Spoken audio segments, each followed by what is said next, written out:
비전 케어 아이캠프에서 목도한 하나님의 성막이라는 제목입니다. 저희가 버스를 타고 이렇게 병원을 안내할 때 빈민촌들 이렇게 지나가잖아요. 사실 제가 어릴 때부터 빈민촌에 살았어요. 소위 판자촌 달동네. 거기서 안과 레지던트 할 때까지 거기서 살았습니다. 안과 레지던트가 판잣집에 이렇게 드나드는 게 좀 동네 사람들도 좀 이상하게 생각했을 거예요. 레지던트 월급이 이렇게 많지 않아서 그 빈민촌 단칸방이었어요. 우리 호텔방보다 조금 작은 방에 8식구가 살았어요. 그러니까 다 이렇게 눕지 못하고 반은 4명을 이렇게 눕고 나머지 4명은 옆으로 눕는 거예요.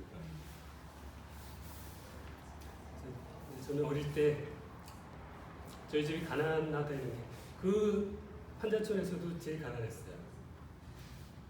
그래서 이제 불우유독기 성금을 이렇게 모금을 하면 저보고 돈 내라는 얘기를 안 해요. 그래서 난 건너뛰고 이렇게 거들어 다녀서 왜 그러지? 그거 모아서 저한테 주더라. 불우유시라고.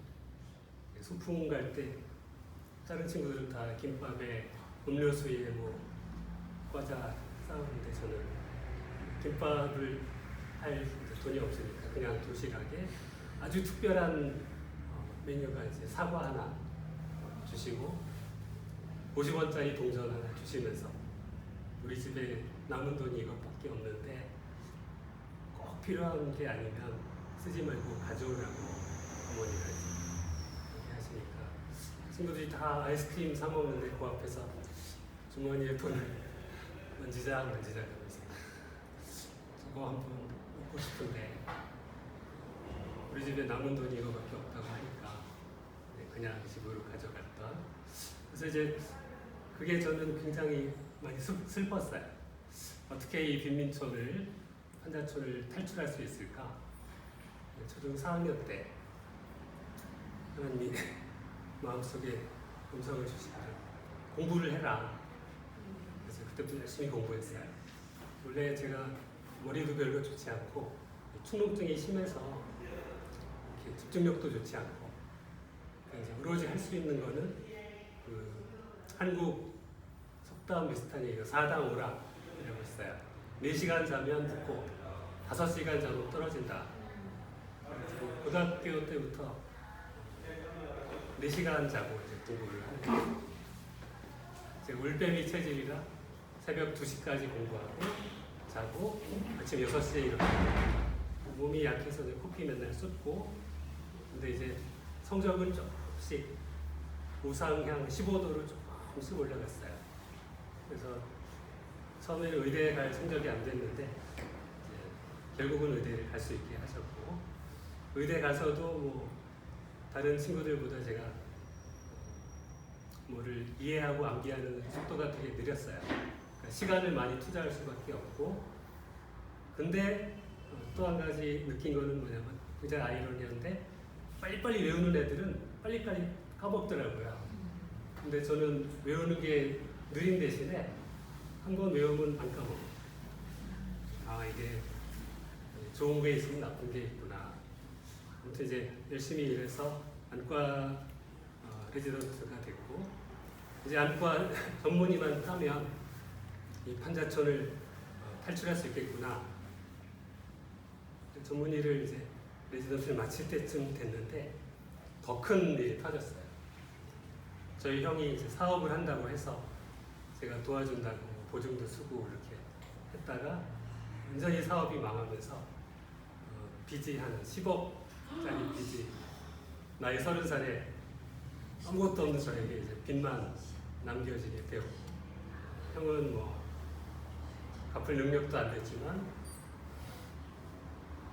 거기에 대해서 이렇게 관심도 없고 네가 의사니까 알아서 할 수 있잖아 이렇게 됐고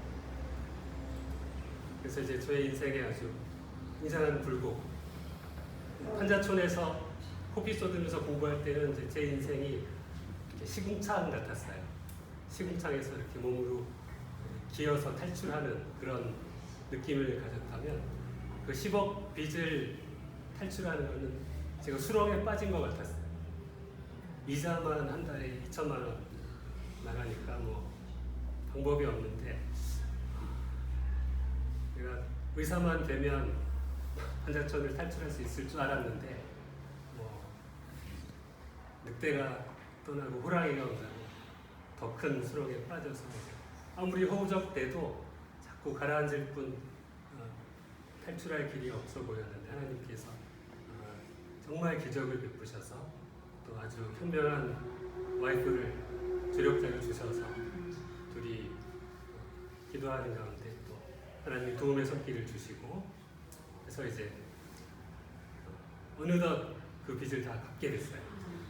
그리고 안과도 잘 운영이 되고 그래서 돈도 조금 만지고 또 저희 아이들이 미국에 가서 공부를 하기 원하게 돼서 이제 그 병원을 팔고 미국으로 옮기기로 결정을 했어요.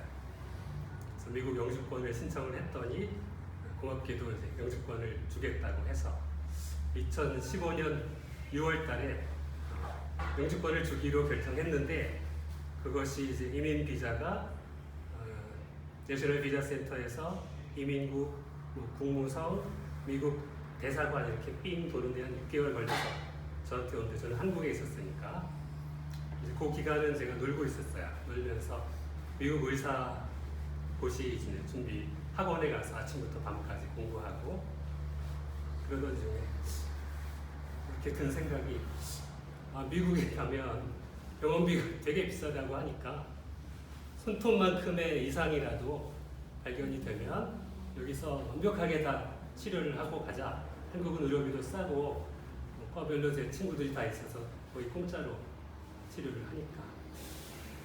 그래서 이제 종합검진을 했는데 청천벽력이라고 하죠. 마른 하늘에 저는 제가 체력도 좋았고 남들보다 뭐 크게 뭐 피로함을 느낀다든가 어떤 건강에 적신호를 크게 느낀 게 없어서 정말 손톱만큼의 이상 정도 있겠지 있어봐야. 근데 이 내시경을 한 의사가 식도와 위 사이에 한 6cm짜리 종양이 있는데 암 같다는 거예요. 빨리 대학병원에 가서 조직검사하고 수술을 하셔야 되겠습니다. 아주 놀랬죠. 내 인생에 이런 일이 생길까? 그 말을 듣는 순간 이 시궁창과 수렁이었는데 이거는 이제 뭐라고 표현하고 싶냐면 이상한 나라의 그 앨리스 보면 토끼굴 들어갔다가 막 떨어지는 그 모습이 나오는데 아주 내가 생각하지도 못했던 이상한 세계로 꼬꾸라지는 그런 느낌이었어요. 아무튼 정신없이 이제 대학병원에 가서 수술을 하고 위암인데 생각보다 더 상태가 심했어요. 수술하기 전에는 CT에서 볼 때는 스테이지 2 정도 혹은 3A 정도로 보인다고 했는데 수술하고 조직 검사를 한 결과는 암덩어리가 위를 뚫고 나가진 않았는데 뚫고 나가기 직전이고 더 심한 것은 손톱만큼 크기의 림파절이라고 하는 게 있어요. 림프노드. 전신에 한 500개 이상 있는데 배에 제일 많이 있고 거기에 이제 백혈구들이 모여 있는데 암이 퍼지는 경로가 3가지가 있어요. 덩어리가 이렇게 뚫고 나가는 다이렉트 컨택으로 뚫고 나가는 경로가 있고 림파절을 타고 이렇게 징검다리 건너듯이 점핑해서 퍼지는 경로가 있고 혈액을 타고 이렇게 디스턴트 메타스타시스 위에 있던 암세포가 뭐 뇌로 올라간다든가 폐로 이렇게 간다든가 이렇게 세 가지 경로가 있는데 저의 경우는 튜머나 메타스타시스 스테이지는 괜찮은데 림프노드가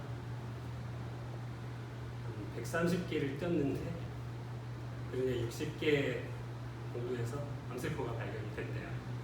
그래서 하는 말씀이 이 정도면 스테이지 4라고 봐야 된다. 림프노드로 너무 많이 퍼져서 띄어내지 못한 림프노드에 분명히 암세포가 가 있을 것이고 그놈이 또 거기서 시작을 할 텐데 재발 확률이 아주 높고 재발되면 치료는 못한다, 죽는다라는 이야기였어요. 그 수술을 받기 위해서 이제 이동 침대에 누워서 이렇게 복도를 끌려가죠. 도살장으로 끌려 들어가는 소 같은 심정이었어요. 이렇게 천장에 불빛을 이렇게 이제 보이니까 이렇게 지나가면서 내가 항상 평생을 설전으로서 남 수술하기 위해서는 수술실에 몇천 번을 들락날락 했는데 내가 암 환자가 돼서 이렇게 끌려가게 되리라고는 생각을 못했고 처음에는 이제 굉장히 하나님이 원망스러웠죠. 빅민촌에서 시궁산 같은 빅민촌에서 피 쏟아가면서 공부했고 또 그 많은 빚을 갚기 위해서 정말 밤낮 가리지 않고 열심히 일을 했고 이제 좀 살만해졌는데 이렇게 이제 죽게 되다니 나는 하고 싶은 일도 되게 많았고 꿈도 많았고 근데 조금 이제 정신을 가다놓고 보니까 토기장이가 하시는 일을 지늘기 가타부타 할 수 없는 것이고 하나님의 주권하에 있는 것이기 때문에 내가 하나님의 원망 한들 나에게 손해만 되지 나에게 무슨 유익이 있겠는가. 그래서 이제 하나님께 원망 대신에 기도를 하기 시작했습니다. 하나님, 제가 의사가 되고자 했던 첫 번째 모티베이션은 의료 선교사가 되고 싶다는 생각, 그것 때문에 의사가 되리라. 사실 그 전까지는 중3 때까지는 목사가 되고 싶어 했었거든요. 중3 때 꿈이 바뀌었는데 그런데 하나님이 의사 되게 해주셨는데 아직까지 한 번도 의료 선교를 못 갔어요. 그 나이 되도록 한 번은 가고 싶어요. 한 번은 단 한 번이라도 가고 싶어요. 저는 이제 비전 케어에 대해서는 워낙 유명하니까 한국에서 잘 알고 있었고 언젠가는 저기에 가고 싶다라는 생각을 어렴풋이 했어요. 근데 병원 문을 닫고 가야 되니까 병원 문 닫고 갔다가 옆에 병원에 환자 뺏기면 어떡하나라는 아주 그 소심한 생각 때문에 한 번도 갈 용기를 내지 못하고 그렇게 그냥 흘러갔었어요. 그 세월이 후회가 되면서 내게 시간이 많았다고 생각할 때는 그렇게 절실하지 않았는데 언제라도 내가 가고자 하면 갈 수 있는 것이었으니까 그렇게 정말 잡고 싶은 그런 절실함이 없었는데 이제 어떻게 될지 모르잖아요. 내가 비전 케어 캠프에 갈 수 있을까 봐요. 한 번도 못 가고 죽으면 어떡하지? 정말 그렇게는 되고 싶지 않아서 간절히 기도했어요. 하나님, 정말 한 번만이라도 비전 케어 캠프에 참여하고 죽더라도 죽고 싶어요. 그 기회를 저에게 주시라고 기도를 하기 시작했어요. 수술은 굉장히 큰 수술이었고 위를 다 자르고 식도도 8cm 자르고 비장 동맥을 건드려서 비장도 떼어내고 아주 큰 수술이었어요. 수술 후에는 이제 항암 치료, 키모테라피를 6개월 받고 레디에이션, 방사선 치료도 받고 지금도 제가 말랐지만은 그 치료 다 하고 나니까 체중이 57kg, 지금이 한 60kg 정도인데 지금보다 더 말랐어요. 수술하기 전에는 제가 85kg 정도였거든요. 뚱뚱했었어요. 다이어트 원하시면 그래서 수술하기 전에는 제가 위대한 사람, 위가 큰 사람이었는데 위를 다 제거해서 지금은 무위 도식하고 있어요.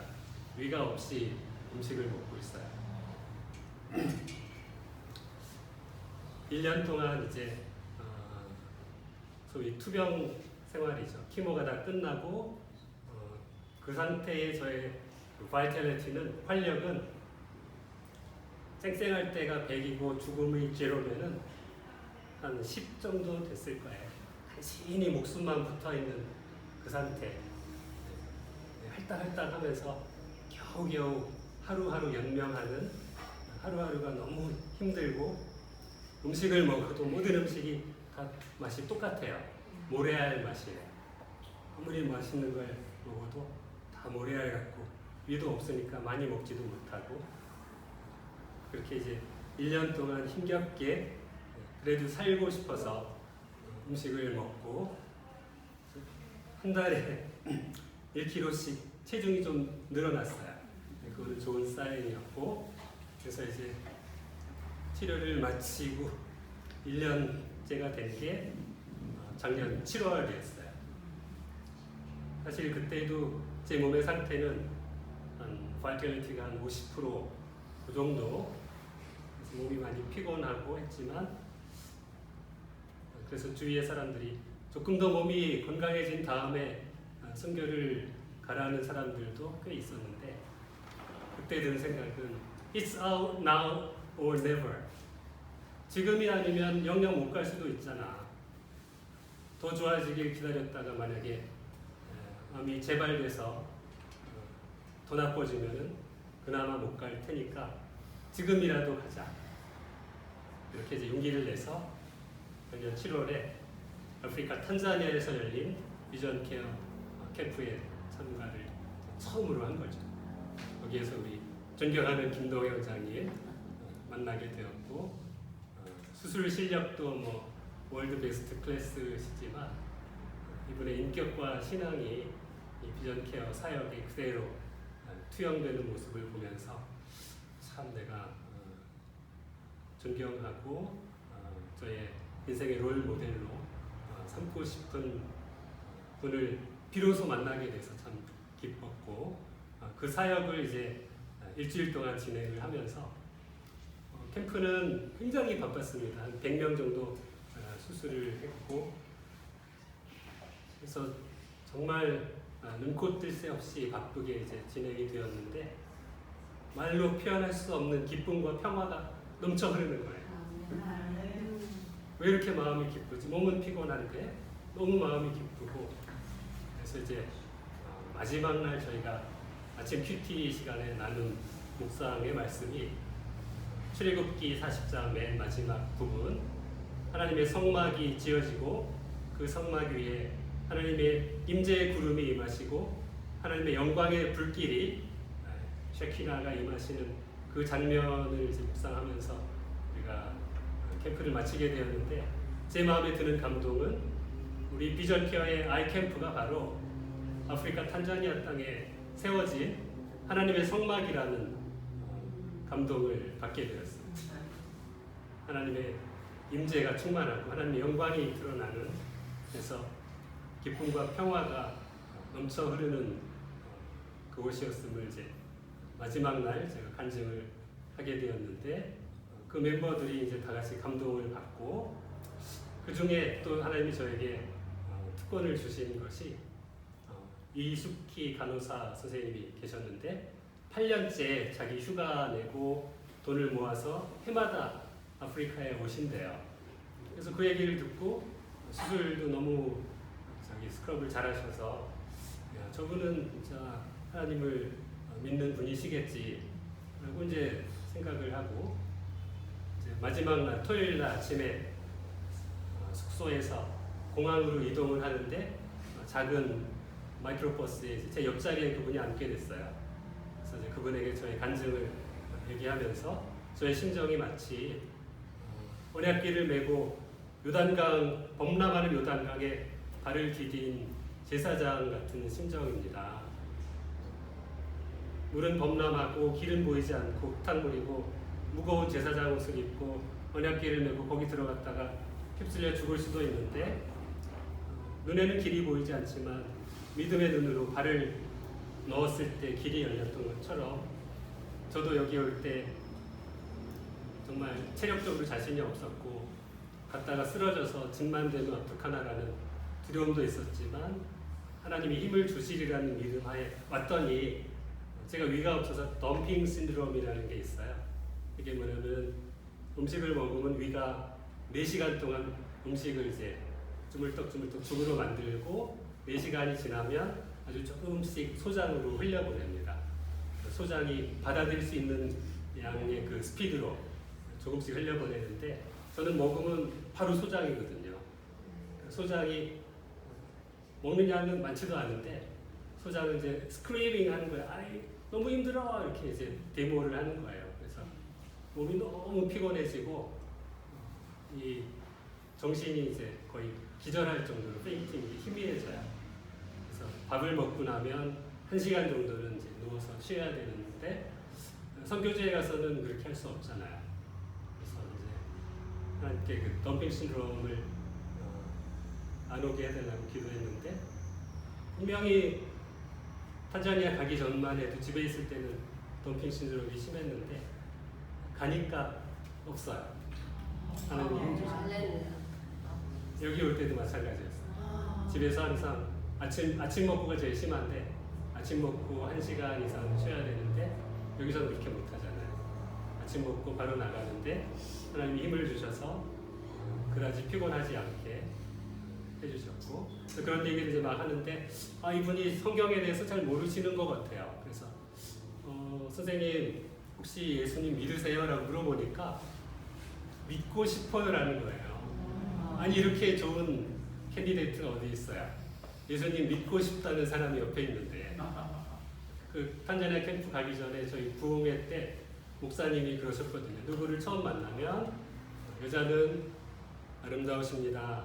남자는 멋있습니다. 이렇게 칭찬부터 하고 그 다음에 예수 믿느냐고 물어보라는 거예요. 그래서 믿는다고 하면 하나님이 축복 주시기 바랍니다 하고 이제 일상적인 대화를 하면 되고 안 믿는다라고 하면 그 사람에게 복음을 선포해라. 누구든지 처음 만나면 그게 이제 부흥회 때 제가 배운 말씀인데 제 바로 옆에 그런 사람이 앉아 있잖아요. 2시간 동안 저에게 시간이 주어졌고 그래서 사영리 for spiritual principles를 이제 선포했어요. 하나님은 당신을 사랑하시고 당신의 인생을 향한 놀라운 계획을 가지고 계십니다. 2번째, 그러나 인간이 범죄함으로 인해서 하나님과 멀어지게 되었고 사망의 길로 가게 되었습니다. 3번째, 이 절망의 상태를 극복해 주시기 위해서 예수님께서 십자가에서 피를 흘리심으로 새로운 길을 열어주셨습니다. 4번째, 그러므로 당신도 예수님을 믿기만 하면 하나님의 자녀가 되는 권세를 얻고 주님 안에서 새롭고 행복한 삶을 누릴 수 있습니다. 선포했을 때 이분이 아멘으로 받아들이시고 그래서 그 자리에서 영접 기도를 통해서 예수님을 영접하는 그래서 그 마이크로버스가 하나의 부흥회가 되었다. 역사를 탄자니아 비전케어 캠프를 통해서 목도를 하게 되었습니다. 그 감동이 너무나 커서 집에 와서 얘기를 했어요. 여기를 내가 또 가고 싶다.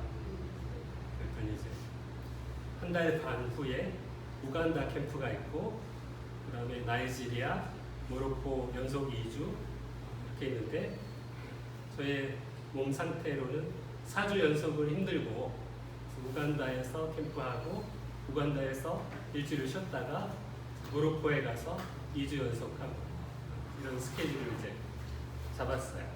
그래서 한 달 반 준비하고 가서 이제 캠프를 진행하면서 우간다와 모로코에서도 너무너무 바로 탄자니아에서 목도했던 것과 똑같이 하나님의 성막이 세워지고 하나님의 임재의 구름과 영광의 불길이 임하는 모습을 목도하게 되어서 너무나 감사했어요. 그래서 이제 해가 바뀌고 2017년 되면서 2017년에는 이전 기간 이제 1년치 스케줄이 하나 나오니까 여기를 가야 되겠다라고 생각을 했는데 1월 말에 이렇게 기침이 나오기 시작하는 거예요. 몸이 피곤하고 그래서 이제 의사를 찾아갔죠. CT를 찍었더니 암이 재발됐다는 거예요. 여기 기관지 옆에 2cm짜리 이제 림파절로 암이 커져서 이렇게 보이고 이제 페트라고 해서 방사선 동위원소를 넣고 또 찍었더니 여기 하나만 있는 게 아니라 총 7, 8개 정도가 이렇게 림파절로 갔다. 이제 당시에는 그냥 두면 치료 안 하면 그때가 이제 2월 달인데 치료 안 하면 6개월, 치료하면 한 1년. 치료는 뭐냐? 주사로 항암제를 매주 일주일마다 항암제를 맞는데 제가 그 주사 맞아봐서 알거든요. 이거 맞으면 침대에 쓰러져가지고 아무것도 못해요. 내가 기침은 좀 하지만 그래도 거동은 할 수 있고 뭐라도 활동은 할 수 있는데 이 항암 주사를 맞고 침대에 누워서 1년을 산들 그게 무슨 의미가 있을까? 그래서 이제 항암 치료는 안 받기로 했어요. 그리고 하나님께 기도하고 하나님의 뜻이 있으시면 저에게 생명을 얼마만큼 연장해 주실지는 모르겠지만 저의 힘이 닿는 한 선교회에 나가서 주님의 일을 하고 한 명이라도 더 주님의 영광을 목도할 수 있도록 하는 그 도구로서 제가 쓰여지기를 원합니다. 병원에서 허스피스에서 죽는 모습 별로 그렇게 죽고 싶지 않았어요. 죽더라도 선교지에 나가서 죽으면 얼마나 영광스럽고 얼마나 보람이 있을까 그런 생각을 하면서 기도하는 가운데 별다른 치료를 하지도 않았는데 몸 상태가 처음 재발됐을 때보다는 조금 좋아졌어요. 그래서 여기까지 페루 캠프까지 올 수 있었고 특히 저와 제 아내와 저의 두 딸들 온 가족이 함께 의료 선교를 나온 것은 이번이 처음이에요. 혹시 마지막이 될 수도 있을지 모르지만은 그것은 하나님께 달려 있고 저는 기도하기를 앞으로도 계속해서 여러 번 온 가족이 함께 의료 선교를 나갈 수 있게 해달라고 기도를 하고 있고 그래서 여기 오신 많은 귀하신 믿음 안에 형제 자매님들 볼 때 너무 부럽고 이분들은 나보다 훨씬 더 많이 더 자주 이렇게 선교를 사역을 섬길 수 있는 기회들이 있으니까 얼마나 부러운지 저는 여러분들이 이곳에 오셔서 하나님의 일을 감당할 수 있다는 것이 어떤 사람에게는 내 평생 한 번이라도 저기 갔으면 좋겠다라는 소원이 될 정도로 절실한 그러한 캠프라는 것을 여러분들께 말씀을 드리고 싶고 그래서 이곳에서 여러분들이 하시는 일이 얼마나 귀한 것이고 이 기회가 얼마나 하나님께서 여러분들에게 복 주시기 위해서 마련한 하나님의 포석 중에 하나인가 이것을 여러분들께서도 함께 느끼셨으면 하는 마음이 있고요. 또 저를 위해서 기도를 부탁드리고 싶은데 되도록이면 하나님의 계획이 어디에 있으신지는 잘은 모르지만은 제가 적어도 몇 번은 더 이 비전 케어 캠프를 섬길 수 있도록 하나님이 힘을 주셔서 어딘가에서 또 여러분들을 캠프에서 만날 수 있게 되고 또 기쁨으로 하나님이 우리의 삶을 통해서 역사하신 그 놀라운 승리를 감사와 찬양을 함께 드릴 수 있는 저와 또 여러분이 될 수 있기를 간절히 바라는 마음으로 저희 간증을 마치겠습니다.